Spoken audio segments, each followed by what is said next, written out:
So welcome everybody to another Behind the Theme. Today we'll be doing the last part of our Chaos in the Old World series with Slaanesh. Now, Slaanesh is the youngest brother among the four Chaos Gods, and he is the Dark Prince because he's the youngest. And his key features are, he's Dark Prince of Fell Pleasures, the Lord of Delight, and the Prince of Chaos. Now again, the good thing about Games Workshop is, again, they're not all bad, because on top of being the god of excess, lust, and pain, Slaanesh also embodies the idea of perfection, artistry, and love. Now, his sacred number is 6, and his symbol is basically, this is not the Warhammer world, too, I believe, but in our world, it's the mix of the male and female symbols. And if you look at it, Slaanesh's inspiration definitely comes from those stories from the older Christian ages of Faust, the devil, and so on. Now, his realm in the realm of chaos is that of mortal sin, especially those of the flesh, such as lust, pride, and self-indulgence. Now, the cool thing, and my favorite story of Slaanesh, now Slaanesh basically embodies the darkest urges and sensations of all the races, of all living things, and he is the only of the four Chaos Gods who is totally self-sustaining. And the reasons for that is, one day all of Khorne's foes will be defeated. One day all of Nurgle's tallies of plagues will be done. One day all of Tzeentch's schemes will come to conclusion. But for Slaanesh, basically as long as there are living things, even among the other gods in a way, they will want something. Basically his power is endless as long as there are things who want something. Now, Slaanesh's form is very androgynous, and he embodies the perfection of both male and female anatomy. Now, he mostly is called he in the Empire and such, and he does prefer male bodies, but you know, basically Slaanesh is androgynous enough to be both sexes. In fact, he can even be a hermaphrodite. His right side of the body is female in form, and his left side is male. Now, on top of having a body such as that, he has 2 sets of horns growing out of his head, and basically he can take almost any form. The reason for that is because for Slaanesh, it's more on the beholder that is viewing him. Basically, Slaanesh can change his form to anything that the person wants. For example, if you're a fat admirer, he can be extremely obese. If you're someone who likes models, for example, he can be that. In fact, the look can change so much to the perfection of what the beholder wants. It is said by Slaanesh cultists that if you look upon the true form of Slaanesh, is to forfeit your soul and to basically give yourself to his every whim. Now, his name is basically a corruption in a way of the elven name for Slaanesh, which is the word Slaaneth. And Sla basically means ecstasy / pleasure, and Neth equals to Lord and Prince. So basically his elven name is the Prince of Pleasure. Now, Slaanesh has, of course, like every other god, many names. In Norsca, he is known as Loesh, the serpent, Shorna, the prideful, Slaane, and Slug, Lashon. And of the tribe of the serpent, in fact, they could take that Slaanesh takes the guise of a great snake that actually circles around their homeland. Now, Slaanesh's greater rival is Khorne, because Khorne seeks slaughter in the battlefield, where Slaanesh seeks more of the torture, the pleasure in killing, and so on. But the strange thing about it is, Slaanesh is actually very neutral to all the brothers. In fact, in this case, it is basically other people who hate him more than he hates others. And that is because, one, he's very self-centered, right? Prince of pleasure and decadence and all. But the other thing is, he is, as the youngest and the weakest of the 4 gods, he actually can't ever stand toe-to-toe with any of his 3 brothers. But because of the great game they play against each other, Slaanesh is able to exert a lot more force than he should, because most of the time it is his alliance to one side or the other that tips the balance, which makes him a very crucial player in the great game of chaos. Now, Slaanesh embodies the thing about perfection and excelling at things, and thus is people who want to excel or get good at what they do, be it in art especially, that Slaanesh blesses. Now, his blessing, although sometimes also a curse, allows a person to expand their horizons, allows a person to get basically better at whatever they do, be it art or music and such. Because their emotion is risen to a high level, they basically, the thing they're doing or they're concentrating on becomes an obsession. And it is said that you have not dreamt until you have dreamt of what Slaanesh can give you. And you keep expanding and sharpening your senses until to the point when you forfeit your soul to Slaanesh, it expands infinitely. Now, the most notable cult, or rather one of the most notable cults of Slaanesh, is that of the Elven cult of pleasure, which of course partly caused the sundering of Utuan, which is why, if you notice, Utuan has this very strange shape. And also because of that, that was the birth of the Dark Elf culture in Warhammer. And even in today's lore, well, up to the end times at least, this cult is still very popular in Nagroth, which is the lands of the Dark Elves. Now, the notable thing, of course, about Slaanesh warriors and Slaanesh cultists is their extreme lack of fear.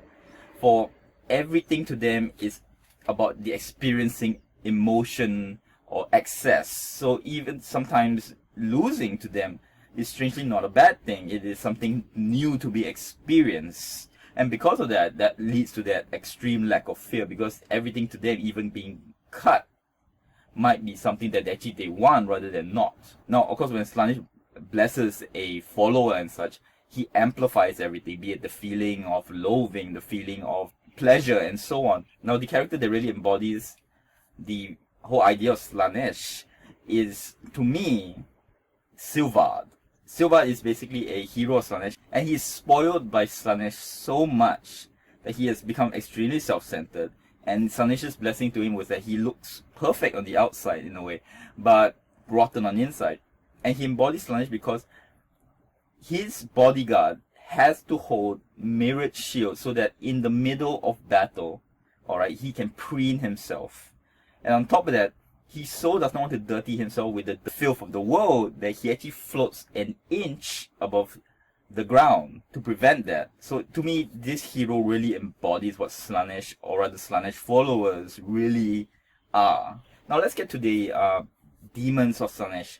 And basically, his demon host is basically the weakest because he has actually the fewest number of demons. And that's because, of course, he's the youngest god. But at the same time, you can't really kick him out of that power game because every day Slaanesh gets more powerful and his host grows. Now, the first one, of course, we're going to talk about is the Demonettes. Basically, the base infantry demon. And they tend to have a more feminine form with beautiful bodies, of course. And almost always they have like pincer claws at the end of their hands. They're known for to be very, very lightning quick and very graceful in how they fight, and therefore artists of close combat. And like their master Slaanesh, they actually can take many forms to become as beautiful as the beholder wants them to be, or rather as hideous, put in the fear in their enemy. Now, of course, a Demonette can also rise up to become what is called a herald of Slaanesh. And when that happens, they are sent on Slaanesh's orders to go to places such as dark rituals, being held by their followers and all, to preside over them. And of course, they also are sent to collect information and do deeds for Slaanesh. Now, all of these exude what is called a musk. And basically, it's like a scent of aura that basically, other than those with the strongest willpower, it makes them want to submit to the demons. And it is said, of course, that many times in stories where even people fighting them would put down their swords to really want the Demonette to kill them. And my favorite Demonette is actually one called Mask. Now, she used to be the favorite Demonette of Slaanesh, and her dancing was so good that even gods took notice of her. Her fall from grace basically came when Slaanesh had his greatest defeat in the Great Game. Now, the Great Game, if you don't know, is the game that the brothers play with each other to manipulate each other. And Slaanesh was manipulated by Tzeentch, and he lost. And to rise the mood, Mask did another great dance for Slaanesh. But this time, strangely, Slaanesh's mood was not in the right place, and what he saw in the graceful moves of Mask was actually subtle mockery and insult, and thus he was angered and he cursed her instead. And her curse is to dance for all eternity, that she must go to where there is mass amounts of access and dance, and causing victims to dance to her will, her whims, her moods, and causing slaughter, death, and destruction in her way. Because as she does, she also, can kill people with her claws and all. And in its wake, she leaves bodies for the dead, and sometimes even unlucky few who are left exhausted, having done the dance with masks. Now, the greater demons of Slaanesh are the keeper of secrets. Now, even compared to the greater demons of Saanich, it's said that the variable forms of the keeper of secrets is even more than that of Saanich's, because what happens is that the form of each keeper of secret is based on what Slaanesh is feeling or his whims at the moment of creation, and that is why there are so many different forms for it.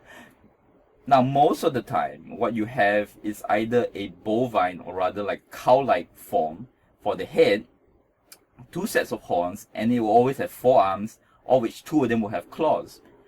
The bovine part of the face, though, sometimes is female, thus, again, up to the whims of Slaanesh. And when they walk the land, or rather the battlefield, what happens is that they have this aura, and the land itself is wracked in this exaltation of pleasure and agony. And what they love to do is that they know the hearts of men, and they love to corrupt, like their master, the purest form or intention, be it from a warrior priest of Sigma and so on. Now, they are formidable warriors, obviously as greater demons, but actually what they love to do more is to seduce the opponent and make that person submit to them, and then actually after that, turning that same person against their once allies. Now, let's talk about how you play Slaanesh in Chaos in Overworld. Now, Slaanesh is somewhat more, situational, because he gains a turn of his dials when you place a certain amount of corruption, when there is a noble or hero on the board. Again,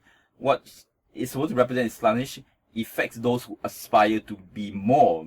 So these will not be the peasants, like the peasant tokens and all, but these would rather be the heroes and the nobles in the land. And so Slaanesh basically has to go where these people are.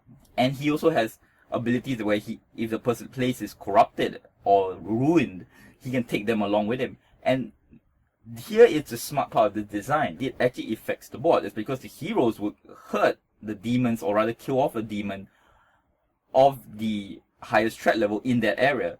So as you can see, again, it shows, remember the part where I said that Slaanesh is not the most powerful, but he is the guy who tips the balance.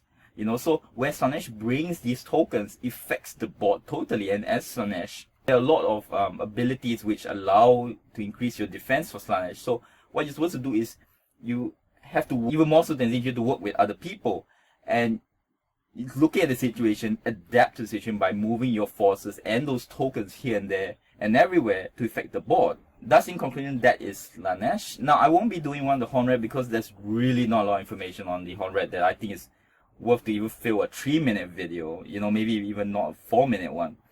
Thus, this is the current conclusion, unless there's more on the horn red and new expansions on this game and such. But I hope you enjoyed. Let me know if I missed anything. Let me know if there's something that I should talk about that you want to watch, and also thank you very much. Till next word.